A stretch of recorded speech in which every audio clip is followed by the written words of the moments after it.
Good morning, everyone, and happy Sunday. I hope everyone's been having a great weekend. I've had a busy weekend, just to be honest, but things are slowing down a little bit. And right now, I'm sitting on my porch. It's raining a little bit. I got a cup of coffee, and I thought we would look at the true crime news together. But first, before we get to all the gory cases, let's read a good story first. And has a happy ending to it. This is about a tortoise who left his home 72 days ago and was just found safely and returned to his family. And I'm going to share, his name is Solomon. His owners have had him since he was like a hatchling. So let me just get this shared. Okay. So there is Solomon. Solomon is an African cicada tortoise. Now, he escaped from his pen in June, and he has just now been returned to his Tennessee home. It says it was fun while it lasted, but Solomon the tortoise has been returned to his Tennessee home after being missing for 74 days. Okay, my bad. I thought it was 72. The 150-pound African cicada tortoise escaped from his pen in Ashland City on June 8th. The animal's owner, Lynn Cole, told the television station that a man and his son found Solomon about a mile from her home, grazing in a valley where a home is being built. The man called Lynn Cole, and the tortoise was home within minutes. Solomon was treated to a homecoming meal consisting of collard greens, broccoli, cauliflower, carrots, bananas, and watermelon rinds, WKRN reported. I guess that we will never know the full details of Solomon's great adventure and how he managed to elude us for so long, Cole told Clarksville Now. No matter his traveled course or intent, thanks to the gentleman and his son who happened to be driving by at the moment, Solomon is now safely at home, and as such, so much joy has been returned to our family. Lynn told CNN she had owned the 15-year-old tortoise since he was a hatchling, once the size of a ping pong ball. Solomon is now about 3 feet long and still growing. Typically, Solomon species can live for more than 100 years. Cicada tortoises can be found in North Africa along the southern edge of the Sahara Desert. Lynn said she will pay the reward she posted to the man who found Solomon. Lynn Cole added that while she does not know how the tortoise got loose, she has reinforced his enclosure to prevent another escape. She said she has reached out to the Nashville Zoo and a local rescue group with the idea of fitting Solomon with a GPS device. Oh, I think that's a wonderful idea. That way, if he ever gets loose again, they can track him. If the GPS device is working, that is. But for now, Cole said Solomon appears to be happy he is home again. People are surprised to know that he's very attached to his humans and he's very happy to be home. Oh, yes, I'm a member of the pet community here on YouTube, and I watch people who have tortoises, and those tortoises do get attached to their owners. They recognize their voices. They just get very attached.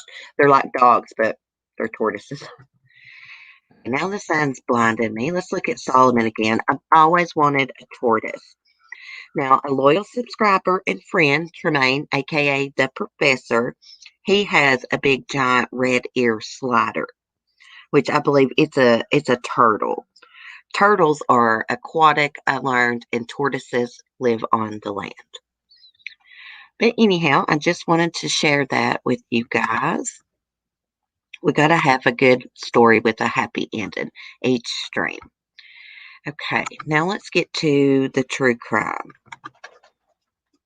I'm only going to read a couple stories because I may actually end up doing a live stream and chatting with you guys. Okay, so there's Sydney Sutherland, suspect in apparent murder of Arkansas jogger Sydney Sutherland identified. And I tried to look up how to pronounce this suspect's name.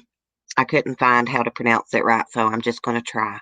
You guys will just have to correct me if I'm wrong. An Arkansas news station has confirmed the identity of the suspect in custody on suspicion of killing 25-year-old Sydney Sutherland. As Crime Online previously reported, Sydney went missing Wednesday after she left home to go jogging and didn't return. On Friday, investigators found her dead body in Jackson County, Arkansas, not far from her home. Authorities have not yet released a cause of death, pending the results of a medical examination.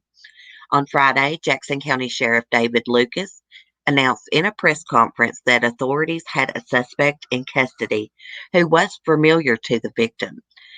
On Saturday, KAIT identified the suspect as Quake Llewellyn, citing sources familiar with the investigation. I think he's pronounced Llewellyn, maybe.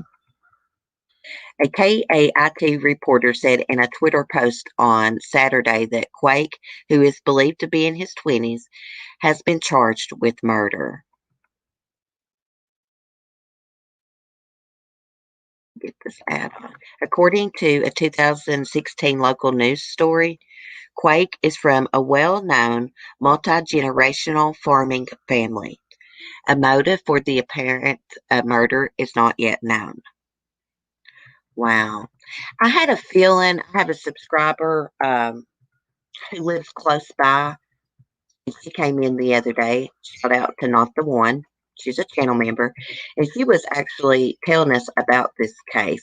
And I said at the time, maybe she had a stalker. Maybe someone was watching this lady and knew her routine. Maybe she went jogging the same time every day. And I'm beginning to think that she did have a stalker because this Quake guy is familiar to Sydney.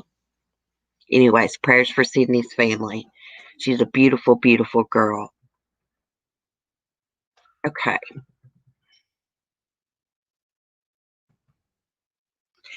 Here's another story I wanted to share with you guys. Last week, there was a toddler that killed his brother. They're both toddlers, right? He got a hold of a gun and he killed his little brother, and the family tried to cover it up. Now they have been charged. Let's take a look at it. Mother, grandmother, mom's boyfriend charged in shooting death of 2-year-old boy. The 3-year-old brother shot the 2-year-old's what it was. This is in Minnesota. Authorities have charged 3 people in connection with the shooting death of a 2-year-old who was apparently shot last week by his 3-year-old brother. The boy's mother, 20-year-old Oceana Hodges, has been charged with second-degree manslaughter. The victim's grandmother, 57-year-old Sherry Lynn Mosley, and Hodges' boyfriend, 20-year-old Keyshawn Cosley Gray, have been charged with aiding an offender. According to the complaints against them, all 3 defendants initially said they were awakened by a gunshot on the morning of August 13th and found the toddler had been shot. They called 911, and the boy was taken to the hospital where he succumbed to his injuries 2 days later. Meanwhile, the defendants told police they believe a man identified as BD must have been responsible for the shooting. Hodges eventually provided a photograph of BD, and police located him. He said he did not go by the name BD and hadn't been at the apartment when the shooting took place. A search warrant turned up used gun cartridges and a 9mm handgun hidden in an Xfinity box on a shelf in the closet, the complaint said. Additionally, social media posts indicated that Hodges owned a gun, although she denied to detectives that she did. Detectives also reviewed contents of Hodges' cell phone, finding texts between her and Cassie Gray discussing Discussing the police search of the apartment. Baby, I pray they don't find it, Hodges wrote. Coffee Gray replied, Me too, baby. Stay with the same story. BD did it. On Monday, Brooklyn Park Deputy Police Chief Mark Bruley said investigators believed that the boy's 3-year-old brother had gotten his hands on a loaded gun and fired the shot that killed his sibling. Wow. Okay. Hodges eventually admitted that after hearing a gunshot, she found her son on the ground with his brother standing over him and the gun on the ground. She insisted the gun had been stored on a top shelf in the closet, but she said she hid the gun in the closet after the shooting and picked up the spent cartridge case. She also admitted about lying about BD. Mostly also admitted lying in her initial statement, according to the complaint against her.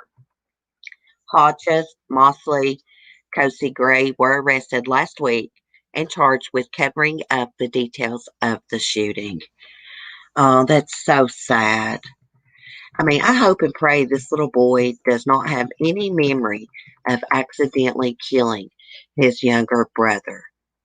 If you're going to have guns in the house, they need to not be loaded. Of course, you don't keep a loaded gun, and they need to be locked up in a safe or up somewhere that a kid could never get into it.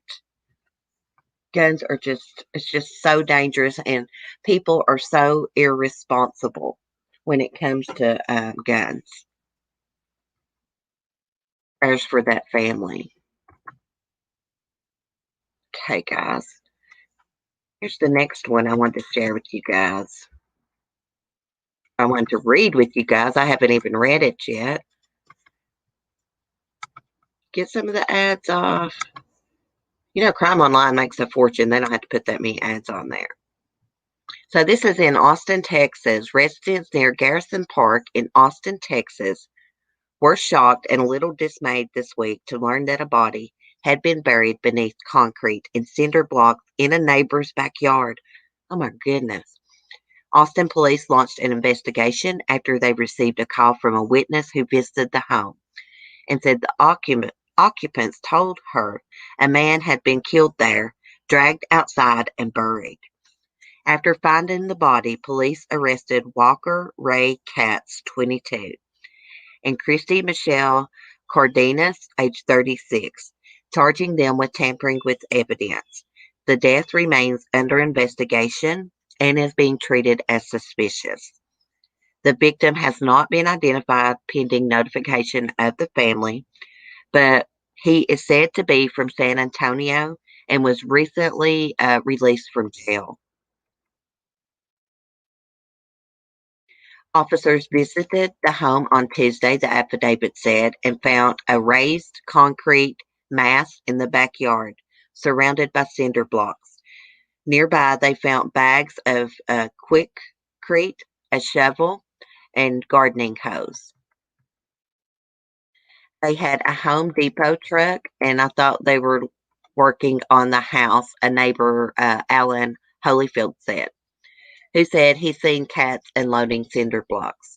Detectives returned on Wednesday with a search warrant and a cadaver dog and recovered the body while the neighbors watched. We could smell when they uncovered the body. And then they brought the body out from the backyard, Holyfield told KXAN. Wow. It's scary to be so close to it and not having any idea that that had happened, said Allison Martinez. According to, hold on, let me get this big ad off. According to the tipster, the victim was Cardena's boyfriend, and she had bailed him out of jail. Fox 7 Austin reported. The boyfriend began assaulting Cardenas, the witness said. Cardenas showed her the makeshift grave in the backyard, according to the affidavit, and Katz pointed out drag marks where he said they dragged the body and bleached the marks afterwards. The affidavit also said that Katz's father told police his son had asked him for a ride to the bank so he could withdraw money and get out of town, KXAN said. When detectives first visited the home, they told Cardenas about the tip about the body, but she denied speaking with anyone, according to Fox 7. The affidavit says that Katz told detectives he had seen the man assault Cardenas, strangling her, dragging her by the hair. Katz gave permission for officers to search, leading to the discovery of the concrete mass and cinder block area. Katz was arrested in Guadalupe County, and Cardenas was arrested in Travis County. We had something similar happen here. It wasn't domestic violence, but there was a man that killed his mom and his stepdad and had them buried in the backyard in a shallow grave. Well, the couple wasn't originally from around here, so they didn't have any family here. So it was a while before anyone reported them missing. Their daughter does also live in Virginia, but she lives quite a distance away. But it was about 6 months before the daughter reported that she couldn't find her mom and stepdad. And what had happened was this guy's sister, the daughter, had been covering. She knew that her parents were missing, but she waited to report it. They could never prove that she knew that he had done something to them, but they think, you know, they know that she did, basically. I'm getting tongue tied here. Okay, let's see what else we got here. I saw something about Marilyn Carter. Gosh, there's a Florida man sexually assaulted stepdaughter for more than 4 years. What a sicko. I don't even know if I want to read that this morning. Give it time to load here. I'm gonna have to find me another site to look at my true crime because these ads are getting ridiculous. Marilane Carter remains found in SUV in empty shipping container confirmed as missing pastor's wife. So all this is saying is basically that they have confirmed the identity of the body they found in the shipping container, and it is Marilyn Carter. Marilyn Carter. I want to call her Mary Lane so bad. Prayers for her family. I think Marilyn was suffering a lot more with her mental illness than what her family realized, of course. Um, and investigators have said that they think that she took her own life. But I hope they just don't assume because anyone can stage a scene to look like a suicide, you know? So I really hope that they really investigate this and just don't assume that she took her own life. Okay. Anyways, prayers for her family. I've lost two loved ones to suicide. It's very, very hard to deal with. You feel so many emotions. You're hurt, you're grieving, but you're so angry that they decided to end their life and do this to you. It hurts you this way. It's just hard to describe. I know that's how I felt. Listen to my chickens. They've been over there laying eggs. Two young children find mother's body, her boyfriend arrested for the murder. When the hens are making noise like that, guys, I know I've told y'all before, but to anyone new that's watching, um, they do that after they lay eggs. They call it singing. Yeah. But chickens are interesting if you get to researching them. Okay, so San Antonio police have arrested the boyfriend of a 27-year-old woman whose lifeless body was found by her young children on Thursday. Oh my goodness. The two children, ages 8 and 5, were at the home in northwest San Antonio when the eldest child texted their grandmother that their mother was on the floor not responding. The grandmother rushed to the home to find her daughter, Cora Nickel, dead. George Izquierdo, 29, was arrested on Saturday after police secured a warrant for his arrest in conjunction with the Oxnard, California Police Department, according to News 4 at San Antonio. San Antonio police said he was arrested without incident, but did not say where he was arrested. Okay, LMT Online said Miss Nickel was shot to death. Neighbors told KSAT that they heard Nickel arguing with a man several times in the past. Both children have been placed with family members. Oh my goodness. Those poor children. How old were they? How old are they? Ages 8 and 5. God, I hope and pray that they were asleep and didn't see their mom murdered. What is wrong with the world? What is wrong with people? Here's the last one we're going to do, guys. This sicko. Load up here.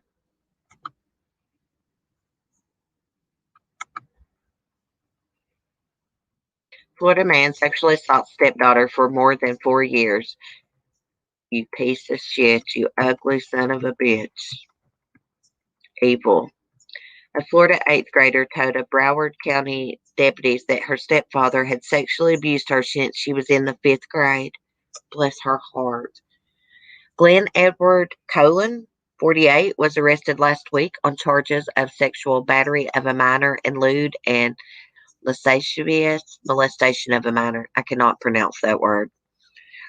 The girl also told detectives that Colin took sexually explicit photos of her while she was sleeping, photographed her in the shower, made inappropriate comments, showed her pornographic videos of minor girls.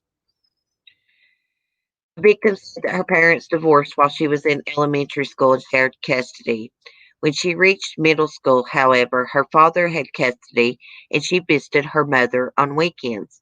That's when the abuse started, she said, nearly every weekend while she was in the fifth grade. As she grew older, the frequency lessened, she told detectives, according to the police report, but it never stopped. Gosh, it's getting me tongue tied. After speaking with the victim, detectives obtained permission to call her stepfather on the phone while they listened. The report says the girl confronted him about the photos and other acts, and he insisted that she come to his house that night. She asked him about a recent time that he had startled her when he came into her room unannounced, and he replied that next time he would tie her up. The report says that Colin denied the allegations made by his stepdaughter, saying he had a connection with her and that they often talked about sex and boys. He said he watched pornography but had never showed any to the girl. He told police he built furniture to be used in bondage type sexual activities, the report said. What a piece of crap. You sick son of a bitch. They need to put all y'all on an island, Jeffrey Epstein's island, pedophile island, without any food or fresh water, and just let y'all fend for yourselves and just start going at each other when you start starving to death. I mean, he looks like a sicko. I went through sexual abuse growing up. That's why I talk so passionate about it. I know what it feels like to have a monster like this one. I'm going to circle his face with my cursor, touching you. There's nothing that you can do. And I can't explain why you don't tell. I did tell one time. I was accused of being lying. I was accused of being a liar. I don't really want to get into all that this morning, but I just, I know how it feels to be a child and to be abused, how helpless you feel, how scared you feel, the panic that you feel. I can still remember how my heart beat. People are sick. They don't deserve to be alive. Okay, I better get off the true crime news or I'm going to really get worked up. Kids being abused and animals being abused, that's something that's really close and dear to my heart. That's why I like to come on here and advocate for children and animals and anyone that is vulnerable. Anyways, guys, I guess that's all the true crime I'm going to read right now. I may see some of y'all in a little bit. I'm going to figure out what the family's doing inside first. But I may be live about 10:30 or 11. Anyways, have a great Sunday. Be safe, be kind, and peace.